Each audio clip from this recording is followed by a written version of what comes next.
12వ వాక్యాన్ని చదువుకున్నాం. యెహోవా నా ప్రార్థన ఆలకింపుము, నా మొరకు చెవియొక్కుము, నా కన్నీళ్లు చూసి మౌనంగా ఉండకుము. నీ దృష్టికి నేను అతిథి వంటి వాడను, నా పితరులు అందరి వలె నేను పరవాసినై ఉన్నాను. నేను వెళ్ళిపోయి లేకపోకమునుకు నేను దెబ్బరిల్లినట్లు నన్ను కోపముతో చూడకము.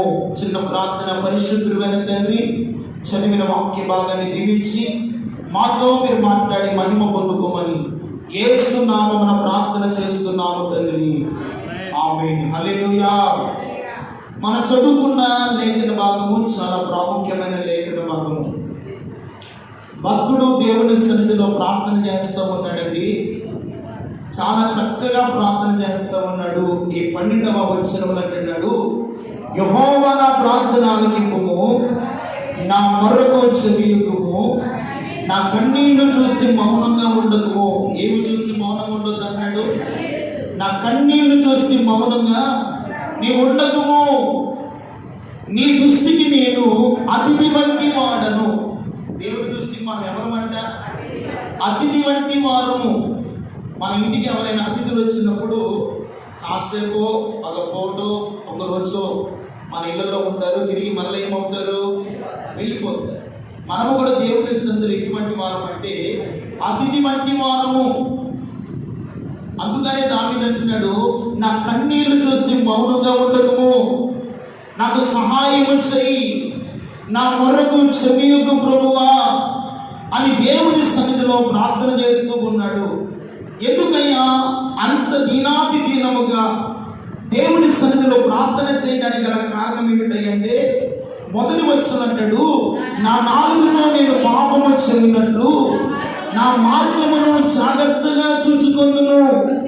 భక్తిహీనుడు నా ఎదుట ఉన్నప్పుడు నా నోటికి చిక్కము పెట్టుకొందుననుకొంటిని. నేను ఏమీయో మాట్లాడక మౌనినైతిని. క్షేమమును గురించి అయినను పలుకగా నేను మౌనంగా ఉంటిని. దేవునికి మహిమ కలుగునుగాక. దేని గురించి మాట్లాడలేదంట? తన క్షేమమును గురించి మాట్లాడుకోకుండా దేవుని సన్నిధిలో మౌనంగా ఉంటున్నాడు. ఇంకా అంటున్నాడు, నా నోటి మాటలతోనైనను పాపము చేయకున్నట్టు నీ మార్గమును జాగ్రత్తగా, తన మార్గాన్ని జాగ్రత్తగా చూసుకుంటున్నాడు.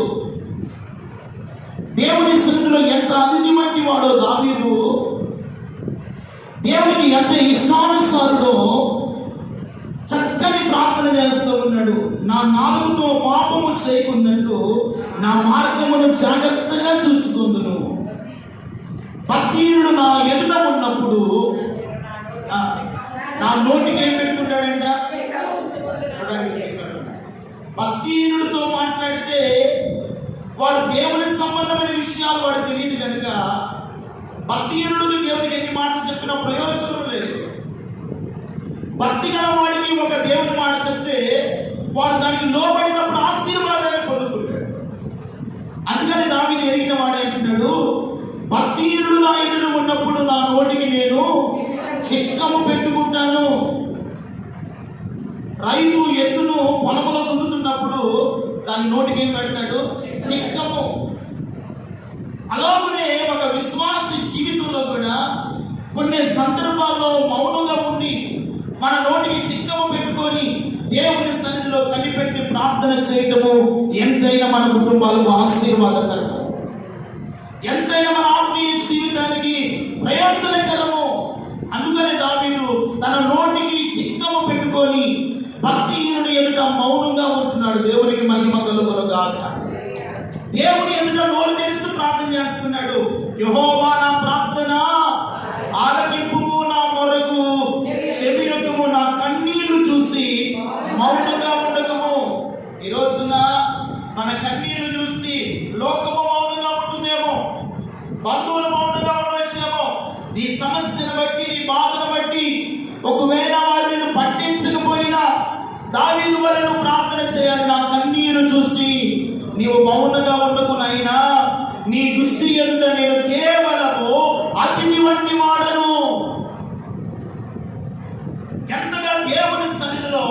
దావీదు తన్ను తాను తగ్గించుకొని ప్రార్థన చేస్తున్నాడండి.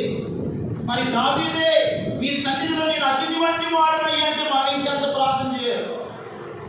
ఇంకా మన జీవితాలు ఎన్ని బలహీనతలు ఉంటాయో, ఇంకా మన జీవితాలు ఎన్ని లోపాలు ఉంటాయో, ఇంకా మనం ఎంతగా ప్రార్థన చేయాలో దేవుని లేఖనాల్లో నుండి మనము గమనించగలిగితే ప్రియమైన వాళ్ళరా అంటున్నాడు, నీ సన్నిధిలో నేను కేవలము అతిథి వంటి వాడనయ్యా అని దేవుని సన్నిధిలో ప్రార్థన చేస్తూ నా కన్నీళ్లు చూసి నువ్వు మౌనంగా ఉండవు. దేవుడు మన కన్నీళ్లు చూసి వారికి అలాగే జరగాలి, ఆ కుటుంబానికి అలాగే అవ్వాలని దేవుడు ఆనందించేవాడు కాదు. మన కన్నీళ్లు మన వేదన చూసి మనకు సహాయము చేసి మన మొరకు చెవియకే దేవుడే మనము ప్రార్థన చేస్తున్న దేవుడు, ఆయనే ప్రార్థన ఆలకించే దేవుడు. హల్లెలూయా.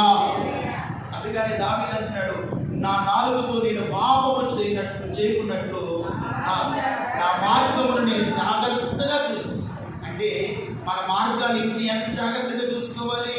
ఆత్మీయ జీవితంలో ప్రయాణం చేస్తున్నాం, ప్రార్థన చేస్తున్నాం, దేవుడి మందిరానికి వస్తున్నాం, వాక్యాన్ని వింటున్నాం, ఇలాంటి విజ్ఞాపనలో పాల్గొంటున్నాం, ఇంకా మనం ఎంతగా ప్రార్థన చేయాలి?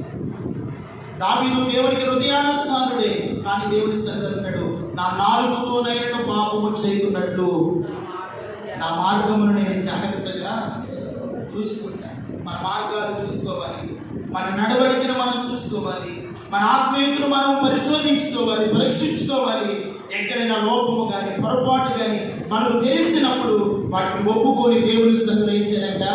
విడిచిపెట్టి దేవుని సన్నిధిలో మొరపెట్టి ప్రార్థన చేస్తే మన కన్నీళ్లు చూసి దేవుడు మౌనంగా ఉండకుండా మనకు సహాయము చేయటకు, మన ప్రార్థన వినుటకు, మన మొరకు చెవియుటకు మన దేవుడే మనకు సమీపముగా ఉండి మన ప్రతి అవసరత, మన ప్రతి సమస్యలోనూ నీ ముందర నిలిచి నిన్ను బలపరిచేవాడు, నువ్వు ప్రార్థన చేస్తున్న దేవుడు. హల్లెలూయా. కనుక ఆ దేవుని సన్నిధిలో నువ్వు ప్రార్థన చేస్తున్నప్పుడల్లా ఒకవేళ దేవునికి అయినవి ఆయాస్కరమైనవి, దేవునికి ఇష్టం లేనివి మనలో ఉంటే దేవుడు మన ప్రార్థన వినడంట. అందుకని దావీదు అంటాడు, నా హృదయమందు నేను పాపము లక్ష్యము చేసిన ఎడల యెహోవా నా మనవి వినకపోవునేమో అని ప్రార్థన చేస్తాడు. అంతే కదండి, మన హృదయంలో ఏదైనా పాపము దాగి ఉంటే యెహోవా మన ప్రార్థన వినడు. మనము కన్నీరు కారుస్తున్నప్పుడు ఆయన మౌనంగా నిలబడతాడు. మన దేవుని సన్నిధిలో మనం అతిథి వంటి వారమని, దేవుని సన్నిధిలో మనము ఎందుకు పనికిరాని వారమని జ్ఞాపకం చేసుకొని దేవుని సన్నిధిలో ప్రార్థన చేయాలి. ఒక భక్తుడు ప్రార్థన చేస్తున్నాడు, ఆకాశం వైపైనను కరుణెత్తుకుంటాడు, ధైర్యము చాలగా రప్పు కొట్టుకొని పాపినైన నన్ను కరుణింపుమయ్యా అని దేవుని సన్నిధిలో ప్రార్థన చేశాడు. అతని ప్రార్థన విన్న దేవుడు అతనికి కావలసిన సహాయం చేసి నీతిమంతుడుగా తీర్చి తన ఇంటికి పంపించాడు. దేవుని స్తోత్రం కలుగునుగా. ఈ రాత్రి కాల సమయంలో కూడా నువ్వు ఏ అవసరంతో వచ్చావో, ఏ బాధతో వచ్చావో, ఏ సమస్యతో వచ్చావో, అయ్యా నేను కేవలం మీ సన్నిధిలో నీ దృష్టికి అతిథి వంటి వాడను, అతిథి వంటి రానుదయ్యా, నాకు సహాయం చేయకూడదు. ఈ దీన స్థితిలో ఉన్నాను, ఈ అపాయంలో ఉన్నాను, ఈ బలహీనతలో ఉన్నాను, ఈ సమస్యలో నా కుటుంబం ఉందయ్యా, విడిపించండి, నాకు సహాయం చేయండి, నా పరిస్థితులను నన్ను ఆదుకోనండి ప్రభు అని విరిగి నలిగిన హృదయముతో దావీదు వలె దేవుని పాదాలు పట్టుకొని ప్రార్థన చేస్తే నిశ్చయముగా మీ ప్రార్థన వినుటకు నా దేవుడు ఈ రాత్రి సమీపముగా మన మధ్యలో ఎందుకు వచ్చునుగా అని వింటాడు, సహాయం చేస్తాడు. ఏ సమస్య అయినా దేవుని సన్నిధిలో మనం తగ్గించుకున్నాం.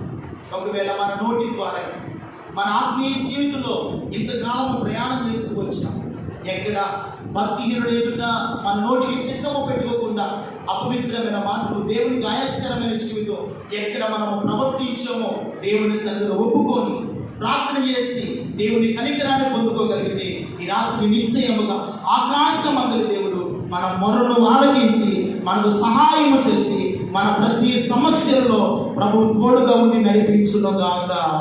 ఆమేన్. తలవంచండి, ప్రార్థన